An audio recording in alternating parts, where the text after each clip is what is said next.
un art de scène, c'est pas fait pour être filmé et regardé. C'est un art de scène. C'est pas fait pour ça. Il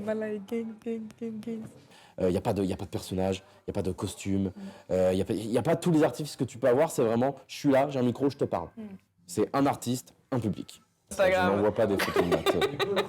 Vraiment qu'on soit très très proche. Mais il y a un manque de vanne là. Il y a une bonne idée. Et en fait, les gens ils voient pas, mais quand on joue des sketchs sur scène, ils voient pas qu'il y a des mois de travail derrière chaque sketch. Si vous êtes encore là, c'est que vous êtes restés jusqu'à la fin. Et du coup, merci beaucoup. C'était le... Tu fais vachement bien la journaliste.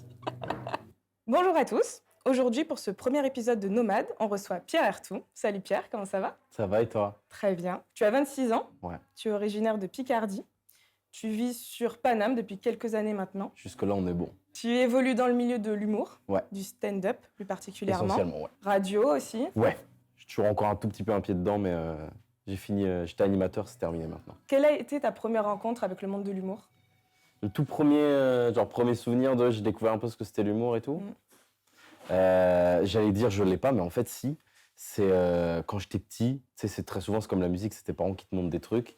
Et moi en fait j'ai découvert YouTube parce que mes parents voulaient me mettre les sketchs de Danny Boone. Et genre en fait le premier spectacle, enfin pas le premier, le spectacle Asbarak et Anch'ti, en fait c'est toute mon enfance. Je connais ce spectacle par cœur, je connais l'enchaînement des sketchs, je connais les vannes, les respirations, les trucs. Parce que je me suis buté au sketch de Danny Boone. Donc c'est un peu ça qui t'a donné envie de rentrer là-dedans? En fait, je te dirais pas que ça m'a donné envie dans le sens où moi, je fais pas partie des gens qui arrivent dans leur passion à l'âge adulte en mode « depuis que j'ai 12 ans, je suis à fond, c'est mon projet est fou ». Moi, pas du tout. C'était enfermé dans un tiroir au fond de ma tête et j'ai l'impression, j'ai découvert même après, qu'en fait, tout le monde est au courant sauf moi. Et genre, c'est quand j'ai commencé à tâter un petit peu ces trucs-là que les gens m'ont dit « bah oui, c'est logique, depuis que t'es petit, tu veux faire ça ». Je te montre pas du tout. Et je sais pas, j'avais laissé ça de côté comme si, genre, c'est pas un vrai métier. Mais disons quoi, il y a plusieurs trucs qui ont construit, je pense, j'ai toujours eu cette accointance avec l'humour, en fait. J'ai toujours kiffé, que ce soit, tu sais, comme plein de gens dans la vie, en faire et tout, mais genre je sais qu'avec ma sœur, par exemple, ma sœur, quand j'avais été au lycée, elle était en internat, on se retrouvait le week-end, et elle kiffait qu'on se pose à écouter des sons. Moi, je voulais pas écouter des sons, je voulais écouter les replays de On ne demande qu'en rire, tu vois. Parce que pour moi, passer du bon temps, c'était plus écouter des vannes qu'écouter de la musique. T'étais un peu le petit gamin qui faisait des pestacles devant ses parents. Pas de ouf, en vrai pas de ouf, mais un petit peu, ouais. T'as toujours eu cette aisance, quand même, au niveau de l'expression Non, grave pas. Mais tu sais, la plupart des humoristes, peut-être pas dire tous, mais une grande majorité sont des anciens bêtes de timides, tu vois. Mais c'est ça Voire que je veux dire. le sont encore, tu vois. Moi, j'ai été très timide quand j'étais petit, j'ai eu beaucoup de complexes. J'ai pas forcément eu une adolescence pompelope, tu vois. J'ai jamais été le gars populaire ou quoi. C'est plus avec le temps que ça s'est construit. Conjointement avec le milieu de la scène, Ouais. avant de monter sur scène, t'as aussi fait de la radio. Ouais. Tu bossais pour Radio France, Ouais. pour Move, Ouais. plus particulièrement. Qu'est-ce que t'en tires de cette expérience? Masse de choses. Masse de choses.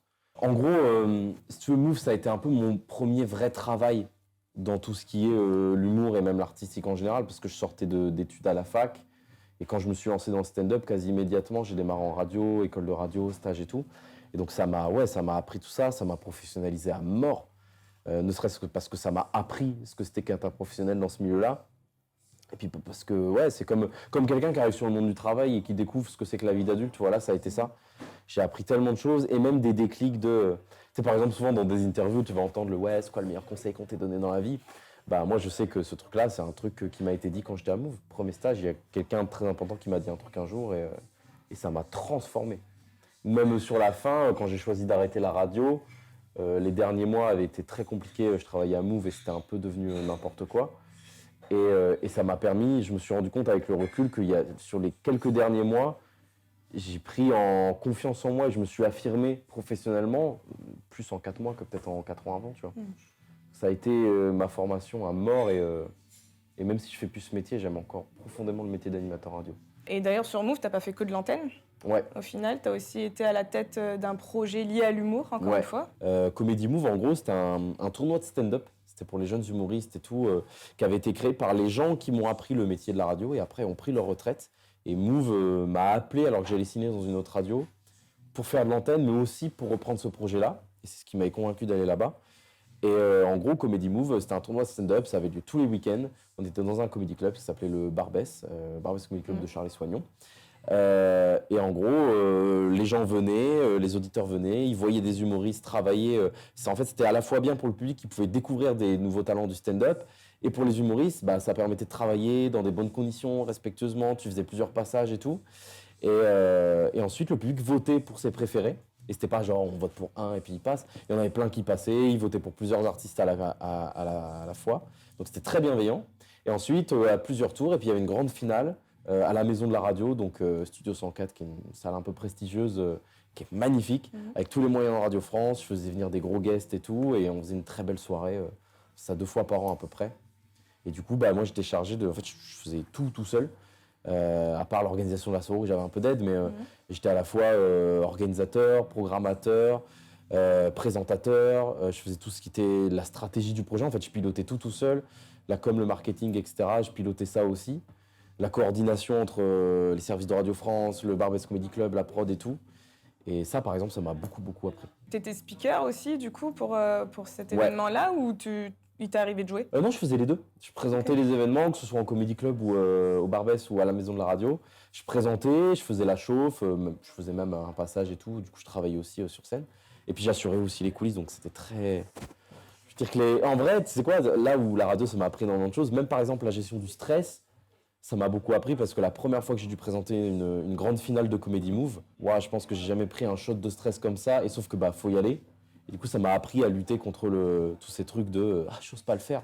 Moi, j'ai plus ce truc-là parce que je me suis mangé des trucs tellement hardcore grâce à la radio que maintenant, vas-y, c'est bon, quoi. En parlant de trucs vraiment hardcore... On va parler de ton casier judiciaire. Non, c'est surtout, il t'est arrivé d'avoir des gros bides, du coup, sur scène? Jamais de la vie.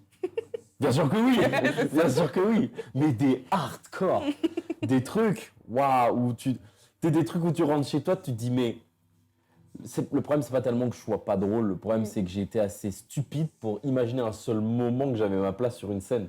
Tellement t'as bidé, tellement le public t'a dit non. Dégage. Et ouais. Non mais en vrai non, c'est commun à tous les humoristes en fait. Tout le monde a bidé. Tout le monde va continuer à bider, tous, les débutants, les plus grands, même après des années de carrière, en étant, si je pourrais te sortir des gros noms, des énormes stars de l'humour français, encore aujourd'hui, ils bident des fois, tu vois.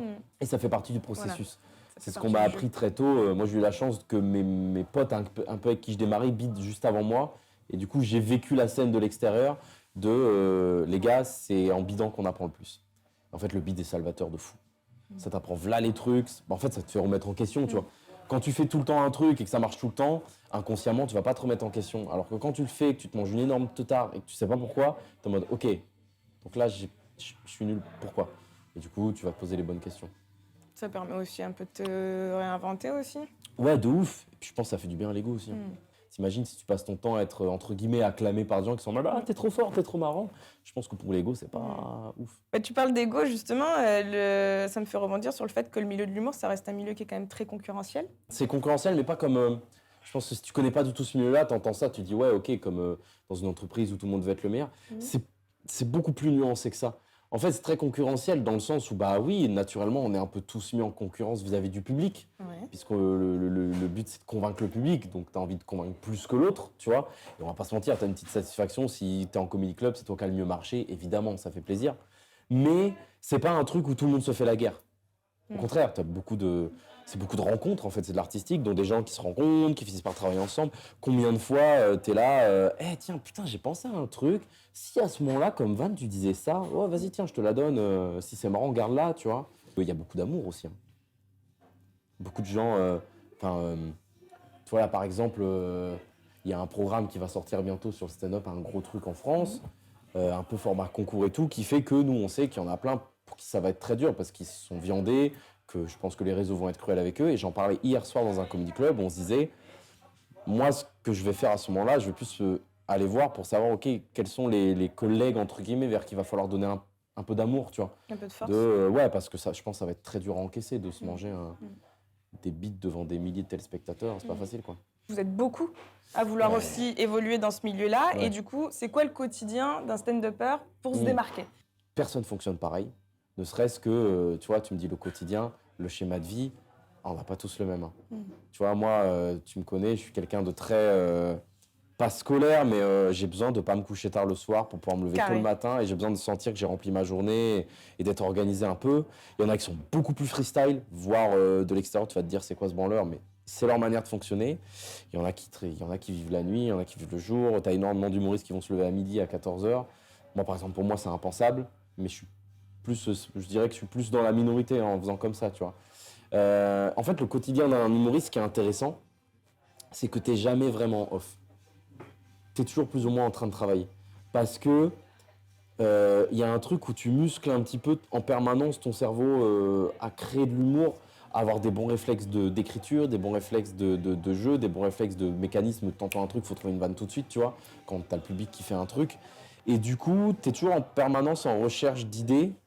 Et c'est pas genre, tiens, bah vas-y, de 14h à 17h, je vais me poser devant ma feuille et puis là, je vais écrire. Non, des fois, tu peux te poser, tête de ma mère, qu'il n'y a rien qui va sortir. Ça m'est déjà arrivé pendant 3 jours, pas une vanne. Page blanche. Rien. Et il y a des moments, tu choisis pas, l'inspiration vient à ce moment-là, il y a un truc là, il faut savoir la saisir pour dire, ok, on creuse, nanana. Tu vois, moi, j'ai déjà écrit une fois une blague pendant une embrouille avec ma meuf, tu vois. Ah ouais? Parce qu'en fait, t'as habitué ton cerveau à réfléchir. Et à un moment donné, en fait, elle a dit un truc, ça m'a fait penser à un truc. Dans ma tête, j'ai fait oh, mais il y a un angle de vanne là. Il y a une bonne idée. Et en fait, les gens, ils voient pas, mais quand on joue des sketchs sur scène, ils voient pas qu'il y a des mois de travail derrière chaque sketch parce que déjà, pour trouver la bonne idée, il faut en avoir 55 qui sont nuls à chier. De là, il faut trouver le bon angle, il faut tester, faut essuyer plein d'échecs différents. Et en fait, parfois, de toutes les vannes que tu écris dans ta vie, au quotidien, je pense que par an, tu dois écrire des milliers et des milliers de vannes différentes. Et au final, à la fin de l'année, en sketch que tu as gardé, il y en a peut-être quelques dizaines, tu vois. Ouais, mais c'est comme un artiste qui écrit Ouais, 100, 150 sons et qui sort une mixtape à la fin. C'est comme un artiste qui a plein d'idées de rimes, de phrases, de machins, et au final, il garde très peu de choses. C'est ça. Et après, chacun a sa manière de travailler, sa manière de fonctionner, tu vois. Il y en a qui vont se poser pour écrire. Il y en a, par exemple, qui vont gratter des lignes et des lignes et des lignes sans forcément, par exemple, chercher une vanne pour identifier des angles. Il y en a, c'est l'inverse. Ils veulent ça, ils veulent arriver à ça. Ils vont chercher, ok, telle vanne, telle vanne, telle vanne, telle vanne, telle vanne. Ok, au final, ils en gardent une. Ok, vanne suivante. Pour rester sur l'écriture, justement, ce que tu es en train d'aborder, je sais que tu fais une distinction entre, au niveau de l'écriture d'un spectacle, que tu fais une distinction entre le one-man show, tu me vois venir, le seul en scène, le one-man show, et le spectacle de stand-up. Je l'amène pas correctement, mais je sais que tu vas pouvoir... C'est moins bien que le one-man show, c'est ça que Pas du tout, c'est pas du tout ce que je suis en train de faire. Non, je vois ce que tu veux dire. Ouais, mais pour moi, parce que c'est deux arts qui sont différents, tout simplement. Pour moi, c'est une distinction qui existe. C'est deux arts de scène, c'est de l'humour sur scène, mais de manière différente. Tout comme tu vas avoir le R&B et le rap, tu vois. Oui, c'est similaire. C'est plus similaire que le blues et le disco, tu vois. Mais ça a des points communs, mais c'est pas la même chose. Le seul en scène, on va dire le one man show, c'est vrai que c'est des mots qui sont quand même un peu flous pour définir tout ça, mais ça vient plus d'une autre époque. Ça veut pas dire que ça n'existe plus, etc. Mais c'est plus ancien. Et le stand-up, c'est très récent. Évidemment que le stand-up est inspiré du seul en scène, etc. Aujourd'hui, le seul en scène, c'est très compliqué. Il y en a qui ont réussi, si tu veux, un peu à renouveler ce genre-là et en faire d'une manière un peu différente, mais c'est très rare que ce soit bien fait, honnêtement. C'est un peu dépassé. En fait, le problème, c'est qu'il y a beaucoup de gens qui essayent d'en faire, mais qui ne changent aucun code, qui ne renouvellent rien. Et en fait, c'est du déjà-vu de fou. Et les gens, ça les gave, ils n'ont pas envie de voir ça, tu vois. Mais t'en as qui le font très très bien, qui arrivent à renouveler des codes. Et d'ailleurs, dans les meilleurs spectacles que tu peux voir actuellement chez des gros, tu vas prendre des gens comme Jérôme Niel, des gens comme Laura Felpin. Bah, on s'approche plus du one-man show, du seul en scène, tu vois. Et pourtant, en termes d'humour, c'est exceptionnel. Hein. Le stand-up, c'est différent. Le stand-up, c'est construit un peu en rupture, justement, avec le seul en scène. En fait, j'ai l'impression de parler de musique, hein, tu vois. C'est toujours les mêmes phénomènes, les mêmes mécanismes, même de peinture ou de ce que tu veux. C'est que le seul en scène casse tous les codes et les artifices que tu peux avoir dans le stand-up casse tous les codes que tu peux avoir dans le seul en scène. Il n'y a pas de personnage, il n'y a pas de costume, il n'y a pas tous les artifices que tu peux avoir. C'est vraiment, je suis là, j'ai un micro, je te parle. C'est un artiste, un public. Évidemment, il y a de la mise en scène, évidemment, il y a des codes, évidemment, il y a des manières, il y a du jeu, il y a En vrai, dans le stand-up, le texte, c'est 20% de la vanne seulement. Tu vois ? Et encore, pour certains, dans certains styles. Ça ne veut pas dire que tu n'as pas le droit de faire un petit peu, parfois, je sais pas, tu utilises une musique, tu utilises un audio, tu vas faire un moment un personnage, mais Après, c'est chacun qui le dose comme il veut, tu vois. Mais le stand-up en lui-même, c'est très sans code, c'est très épuré, en fait. Le stand-up aussi, ça laisse plus de place à la proximité avec le public. Ouais, parce que tu casses le quatrième mur aussi. Parce qu'en fait, le one-man show fait semblant d'avoir un quatrième mur, mais au final, c'est très joué, tu vois.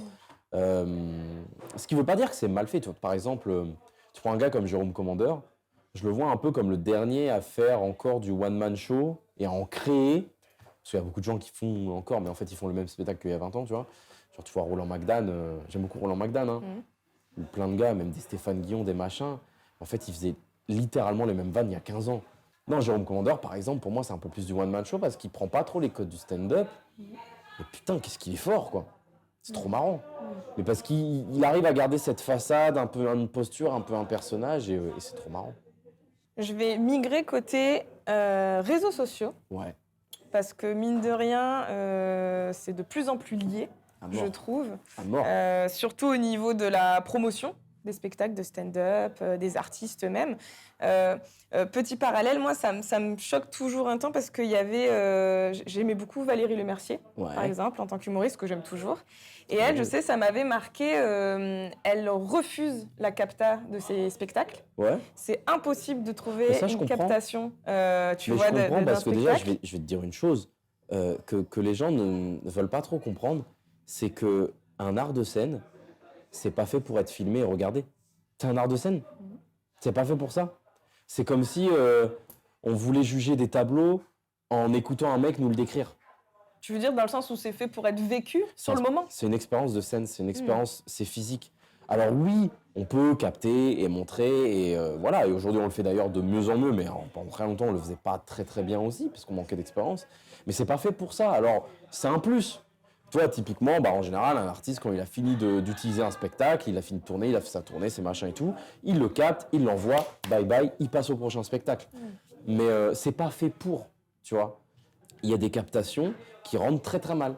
Si tu fais pas d'une certaine manière, c'est une très mauvaise vidéo. Alors que sur scène, le public, il a adoré. Et très souvent, tu vas avoir des trucs où les gens commentent « Ah, c'est nul, c'est machin et tout ». Frère, tu peux pas dire que c'est nul alors que tout le monde dans la salle est en train de kiffer sa race. C'est juste que c'est pas fait pour être capté difficile. On perd tout, on perd toute l'émotion. Et nous, tu vois, quand on rentre sur scène dans un comedy club et qu'on va chauffer la salle, qu'on leur explique les codes et tout, c'est quelque chose qu'on va dire.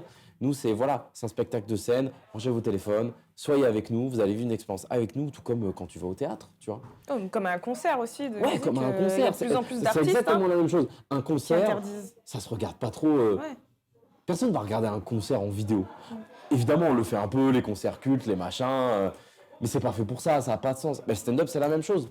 C'est même encore pire, entre guillemets. Parce qu'à la limite, la musique, de manière générale, tu peux l'écouter sans visuel. C'est même fait pour être écouté sans visuel. Le stand-up, non. Limite, des fois, ça arrive, par exemple, tu vas jouer un petit truc, t'écris une petite connerie sur un truc qui vient de t'arriver, tac, tu dis, tiens, 1 minute, ça peut faire une bonne vidéo. C'est pas ce que je mets dans le spectacle, ça, donc c'est un petit truc à part, mais ça me fait rire. Et tu vas l'écrire différemment si tu sais que c'est fait pour les réseaux. Tu vas le faire en pensant que c'est un truc que tu vas sous-titrer, c'est un truc que tu vas cut machin, c'est plus la même manière de créer. Ça perd du naturel un peu, tu penses ? Alors oui, mais c'est-à-dire que, tu vois, ça m'est arrivé il y a quelques jours. J'ai fait un truc, j'étais comédien d'examen pour une journée, et pendant que je le vis, il y a 2-3 vannes qui me viennent, je me dis tiens, je suis sur scène ce soir en comedy club, je me note 2-3 mots-clés, et puis je vais raconter sur scène ce qui s'est passé. Mais du coup, je ne l'ai pas écrit de la même manière. Je savais où je voulais en venir, j'ai affiné vite fait les blagues, et j'étais en mode, c'est pas grave, ça fait 4 minutes, je vais cut, je vais garder les vannes qui ont bien marché, je vais couper pour, hop, prémisse directement la chute, et puis ça va faire 1 minute 30, tu vois. Tu l'écris pas de la même manière et tu le penses pas de la même manière. C'est pas fait pour être consommé pareil. Parce que le stand-up, c'est pas fait pour être consommé en vidéo. Et très souvent, tu demandes aux gens, c'est qui leur humoriste préféré ? Florence Foresti, Gad Elmaleh, Malik Bentala. Oui, non. Je reformule ma question. Toi, tu as vu des vidéos sur YouTube, ça permet pas de définir qui sont tes humoristes préférés. Il y a des centaines d'humoristes qui sont extrêmement forts, tu vois, qui peuvent te faire kiffer dans un comedy club. Il y a plein de spectacles à aller voir qui sont incroyables. Et les gens ne connaissent pas, ils connaissent que ce qu'ils voient sur Internet. Ouais, mais c'est ça, mais ça permet de faire le parallèle où justement, en off, on discutait une fois du fait que les réseaux sociaux, ça amène le moyen, la possibilité de découvrir plein d'artistes. Oui, je suis pas en train de dire que c'est de la merde. Non, mais de manière très succincte aussi. Pour les artistes, c'est un moyen promotionnel quand même assez facile. Évidemment. Mais en même temps... Je te prends un exemple très simple. Redouane Bougueraba. Ouais. Il est devenu extrêmement connu, extrêmement populaire. Il est reconnu comme un des meilleurs humoristes français grâce à ses vidéos où il défonce le public et tout. Et c'est ce que le public veut.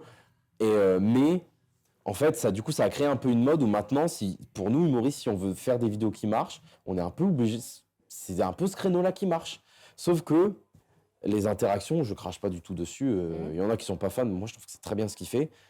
C'est pas représentatif d'un spectacle. Un peu comme un rappeur qui freestyle en impro où on dirait putain, il a été fort pour trouver des rimes et tout. Mais ça veut pas dire que l'album il sera bien. Parce que c'est encore autre chose. Là, c'est un truc très vrai, il va mettre des mélos, des machins, des prods, il va une âme à cet album. Le spectacle, c'est pareil. Donc c'est à la fois traite parce que très souvent, les gens ils vont dire ouais, c'est qui tes humoristes préférés? Ouais, Redouane Bougueraba, et puis machin aussi. T'es en mode non, en fait, t'as juste vu des mecs qui mettent des interactions d'eux sur scène parce que les interactions. Tu sais, nous, balancer de la cam sur les réseaux, c'est compliqué parce que ça demande du travail. Avant de balancer un truc de qualité, il faut l'avoir travaillé, rodé. Les bonnes idées, ça pompe pas comme ça, tu vois. Alors qu'une impro, bah, c'est parfait. C'est gratuit, tu vois. Et très souvent, les gens, ils jugent par rapport à des impros. Stand-up, c'est pas des impros. Tu vois, c'est un peu ambigu. Mais après, c'est aussi lié à cette course au like, malheureusement, et cette course aux followers, où tu disais, toi, que ça t'embêtait un peu de devoir travailler autour de ça. Malheureusement, cette industrie, elle est comme ça aussi. Ouais. Et on se disait que c'était drôle, peut-être, un jour, d'essayer de faire une espèce d'expérience sociale. L'expérience dont on parlait, c'est ça, c'est que si on prenait deux publics différents dans un même comédie club, avec le même artiste qui allait monter sur scène, et le speaker l'annonçait de deux manières différentes. La première, où c'est « Veuillez accueillir telle personne, il nous fait l'honneur d'être là, on est très content de le recevoir. » Très fort et tout. Il est hyper les gens suivi, etc. Quitte à mentir, tu vois. Voilà. Là, les gens réceptionneraient beaucoup plus facilement l'humour. Ils ont l'attente de quelqu'un de qualité. Parce que ça, c'est un truc, et je vais te le dire, c'est pas un avis, c'est une affirmation. Les gens, quand ils regardent des vidéos, ne sont pas objectifs. Et c'est pas, je critique personne en disant ça. C'est un phénomène naturel, c'est que si tu entends des gens dans le public rigoler, tu trouves que c'est marrant. Alors parfois, en vrai, tu aurais trouvé ça moins marrant. Et à l'inverse, si tu vois une vidéo, mais même moi, ça va me faire cet effet-là, hein. Tu vois une vidéo et que tu n'entends personne rire, tu trouves ça nul. Et à l'inverse, il y a des événements parfois qui sont filmés où ça rajoute des petits rires au montage pour que ça rende mieux et tout. Et oui, les gens derrière sont en mode « Ah, c'était trop marrant !» Le public n'a pas autant ri que toi. C'est normal, on est influençables, tous. Tout comme si on nous survend un artiste en nous disant il est incroyable, un artiste musical, on va pas être neutre en l'écoutant. On va partir du principe qu'il est trop fort et on va manquer de discernement. Tu fais pas qu'écrire que pour toi. Tu es aussi auteur pour d'autres artistes, d'autres humoristes. On va dire de manière générale des projets.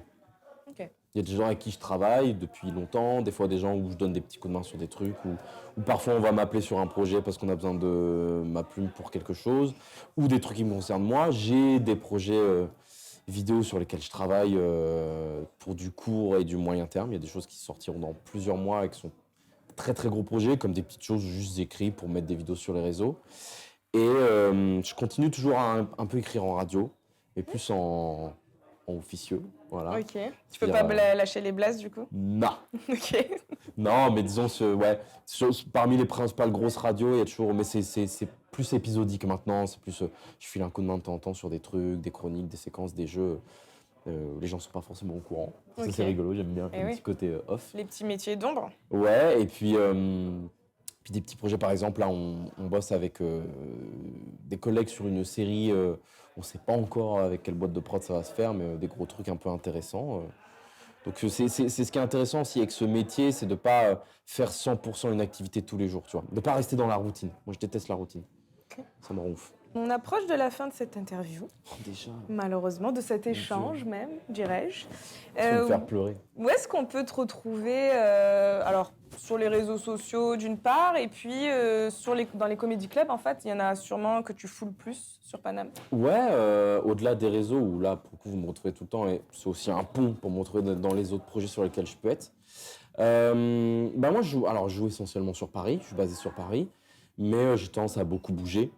Il y a des villes dans lesquelles j'aime bien aller. Il y a des comédie clubs très sympas hors de Paris, des endroits comme l'Engrenage à Bordeaux, le Red Line à Montpellier, t'as pas mal de trucs à Marseille, le Beau Bar à Nice, Nantes, très belle ville de stand-up, deuxième ville du stand-up, avec le micro, tout ça, des endroits très sympas, enfin j'en oublie plein, hein, mais très cool. À Paris, ouais, dans les différents comédie clubs, pas mal de plateaux, des événements à droite à gauche. Je joue pas mal par exemple à The Joke, comédie club à Paris, un peu au Fridge aussi. Ça varie, on attend. Parfois même dans la même soirée, on va aller dans 3, 4, voire 5 lieux différents. On est très nomade. Ça me rappelle quelqu'un? Bam, merci. C'était pour ta fin de C'est pour vidéo, pouvoir faire ma raccro. 100 balles. Et ben merci du coup Pierre d'avoir été avec nous pour ce premier épisode. Merci à toi, c'était très agréable de discuter avec toi. Si vous êtes encore là, c'est que vous êtes resté jusqu'à la fin. Et du coup, merci beaucoup. C'était le... C'était le tweet. Tu fais vachement bien, journaliste.